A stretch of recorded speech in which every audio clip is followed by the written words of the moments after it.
Hi there. Today I want to work out the question, how fast is my own light? The idea being, if you're traveling very fast and you want to measure the speed of light relative to yourself, depending on how fast you're moving, and then see what the result there is. So let's do a setup for this little Gedanken experiment here. Let's say we have a spaceship. I'm not good at drawing, so you'll have to kind of bear with me. We have a spaceship, we have an engine on the back, and in the spaceship we have a passenger. Let's call him Bob. This is Bob. And Bob wants to measure his speed of light even when he's traveling very fast. So in order to travel very fast, we need to, of course, answer the question, travel very fast relative to what? So in other words, what we're doing is we're introducing an outside observer right here, and we call this observer Alice. And then from Alice's point of view, or relative to Alice's frame of reference, we are saying that Bob, or let's say the spaceship where Bob is riding in, is traveling to the right at some velocity v. Now, the actual value of this velocity we don't really care about, but if you want to keep your intuition going this entire time, let's just assume that this value is very close to the speed of light. Like, I don't know, 99.9% or 99.99% of the speed of light. You can think of it in whichever way you want. Okay, so that's a very simple setup. We have Bob inside a spaceship, which for simplicity we assume has no windows. And then we have Alice, and relative to Alice, Bob is moving very fast. So now Bob wants to know, how fast is my speed of light? How fast is light moving inside my spaceship? So Bob needs some kind of measurement apparatus to make this determination. And so I'm proposing a very simple measurement apparatus, essentially a box like this, and we call that the lightometer, and we put a trademark on that because I like that name. So Bob has a lightometer. Let's talk about what this lightometer is. It's very, very simple. The idea is, if you blow this up, that we have a light bulb on the left, right next to Bob here, and the light bulb is hooked up to some kind of switch. And so then on the right of it we have a mirror, and the mirror is some fixed distance away. Let's call that distance L. And so what happens is the light travels from the light bulb to the mirror and then reflects back from the mirror and goes back over here. And then directly next to the light bulb there is some kind of photosensor, like a photodiode or whatever. And then the photodiode and the switch that starts the light in the first place, they are both hooked into a very accurate clock that can measure exactly how long it takes the light to go from the light bulb to the mirror and back to the photodiode, right? So we can measure the round trip time t, the time for the light to go out and come back.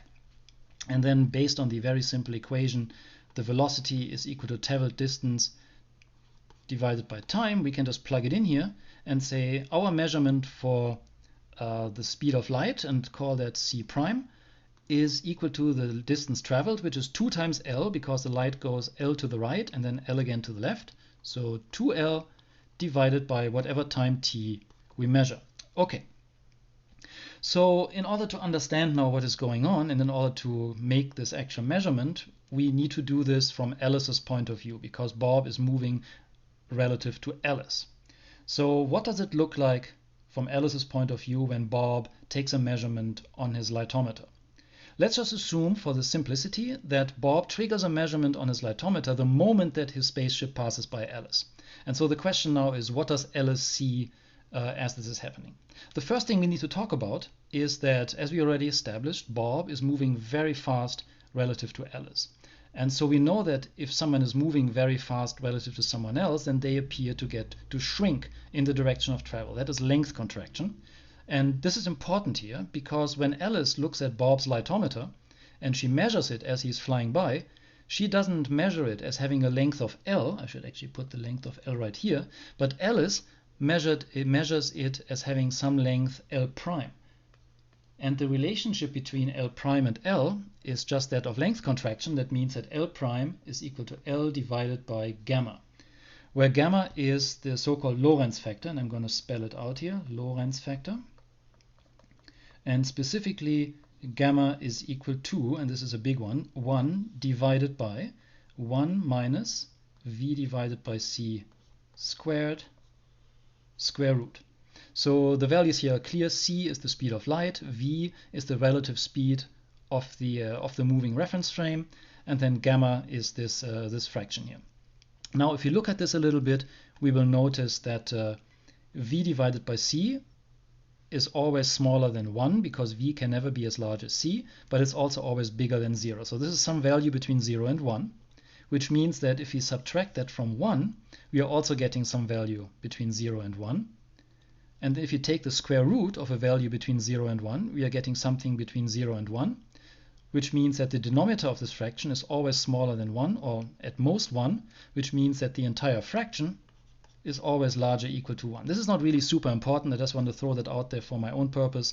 The idea being that we know if you take L and divide it by gamma, because gamma is larger than 1, then L prime is actually smaller than L.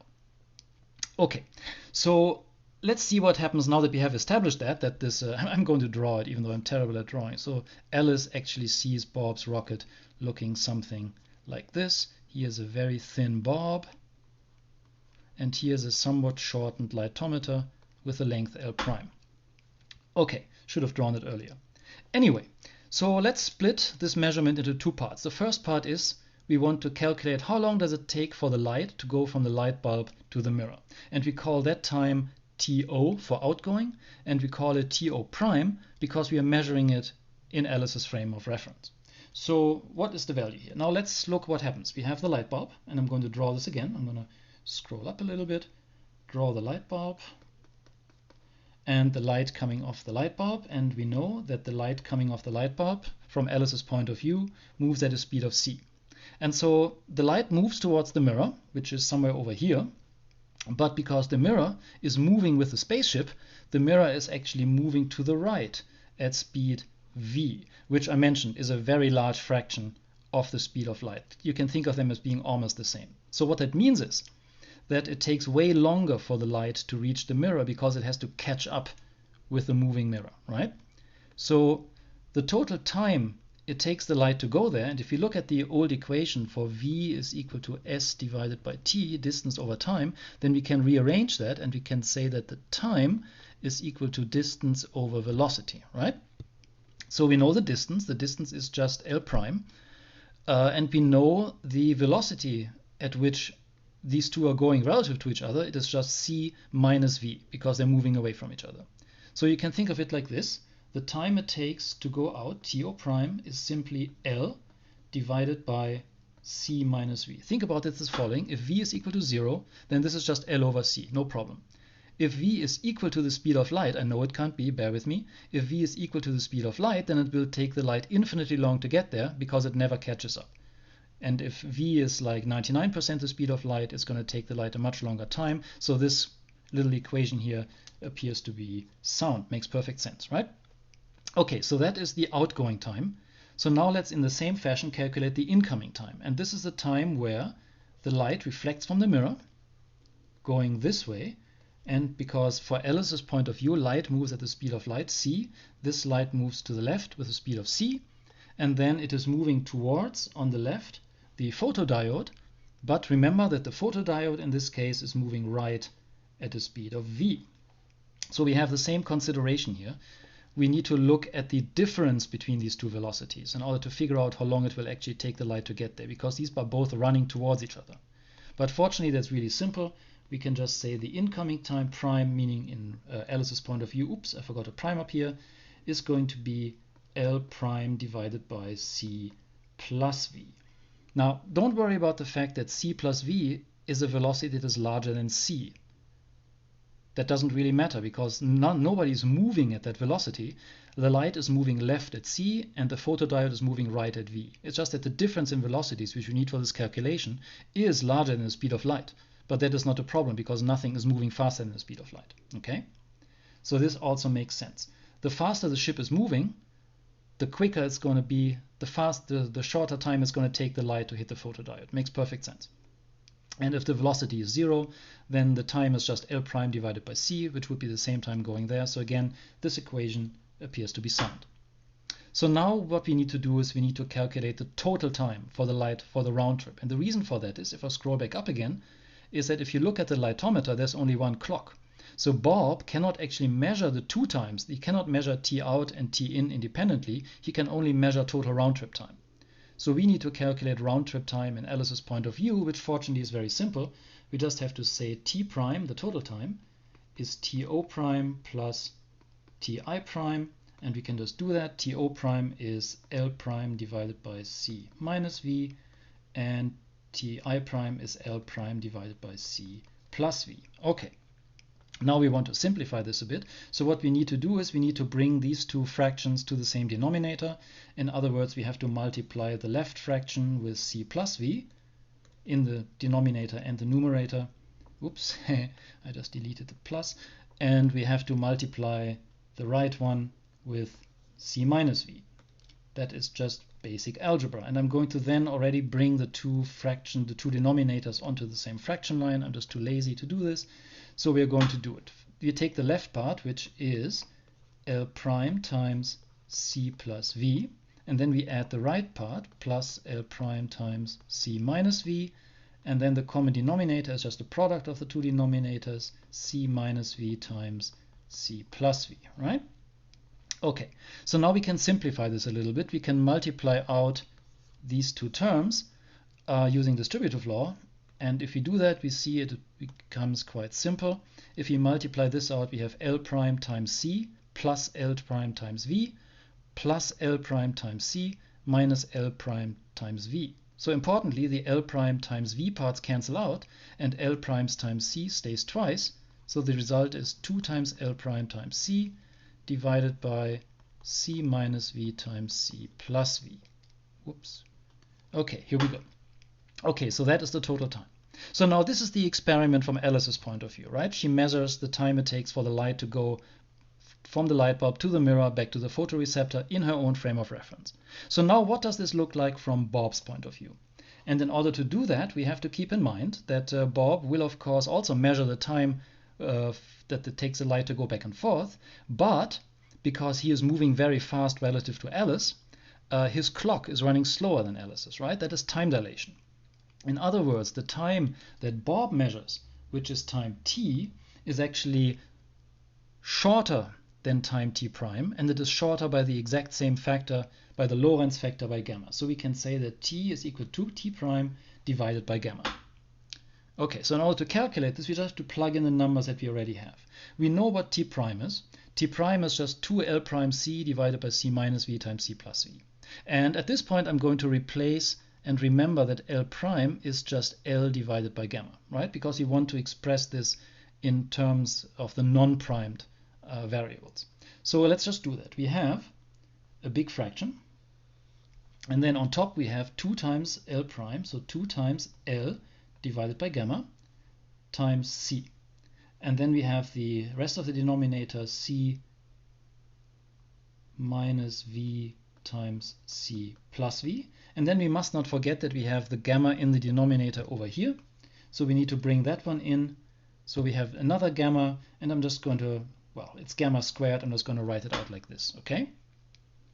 So now let's rewrite that and plug in the actual value for gamma.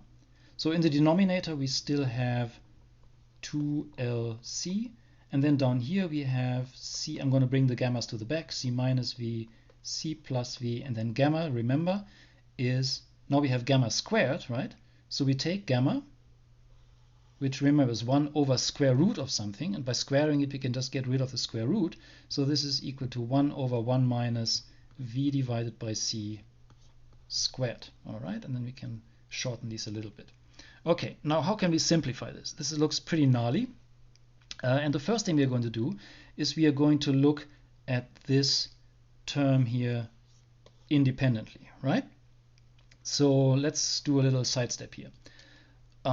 We can say that 1 minus v over c squared is just 1 minus v squared over c squared, right? And so then what we do is we replace 1, we will just multiply 1 by c squared in the counter and denominator. So this is the same as c squared divided by c squared minus v squared divided by c squared. And that is the same as c squared minus v squared, because the denominators are identical, divided by c squared. And so now we can just replace the denominator of the fraction with this new thing here, and we find out that this is equal to 2lc divided by c minus v times c plus v, and then what we have is we bring the c squared up here, so we have times c squared divided by, and then c squared minus v squared. Okay, so that means that we have now c squared minus v squared in the fraction, in the denominator of the denominator. So that means we can, I'm going to just delete this here. We don't need this anymore. Okay, so I'm going to copy this down here so we can continue with it. Okay, so this is the same as, we can now bring c square v square up to the denominator. So we have 2 times L times C times C square minus V square divided by C minus V times C plus V. Okay, and now let's have a look at, oops, didn't mean to do that. Now let's have a look at this term. And from the binomial law we know that C square minus V square is just C plus V times C minus V. So we can replace that, and we have that the time is 2L times C plus V times C minus V divided by C plus V, whoops, C minus V times C plus V, doesn't matter. Multiplication is commutative. And so now we notice that we can cancel out a bunch of stuff, right? So we can cancel this against that and this against that. And oops, I forgot the c squared in the denominator. This one, I forgot to carry this c squared over here. That was very unfortunate. We have to have another c squared here. So then this c squared, of course, also stays here. And then we can cancel this c against this c squared. And the final result of that is we get 2 times L divided by C. Okay, so that is the time. Let me put this over here. That is the time that Bob measured for the round trip of the light. So now let's calculate the speed of light that Bob measures, which is c prime. And c prime is just like, again, speed is equal to distance over time. So 2L divided by t, and then we plug in the value for t, and we get 2L divided by 2L divided by c. We bring the c into the denominator, 2L times c divided by 2L. We cancel out the 2L, and we get the result that what Bob measures as the speed of light is just the speed of light. So in other words, and this is the interesting result, is that no matter how fast Bob is moving, because we never made any assumptions about how fast he's going, we never plugged in any particular value for v, we see now that no matter how fast Bob is moving, he measures its own speed of light as the value c, exactly as special relativity predicted. So in other words, no matter how fast Bob is moving, even if he's moving extremely closely to the speed of light, if he turns on a light bulb, he will see the light from that light bulb moving at exactly the speed of light, at 300,000 kilometers per second, give or take. All right, that's all I wanted to do today. Thank you very much for listening and watching, and have a wonderful afternoon.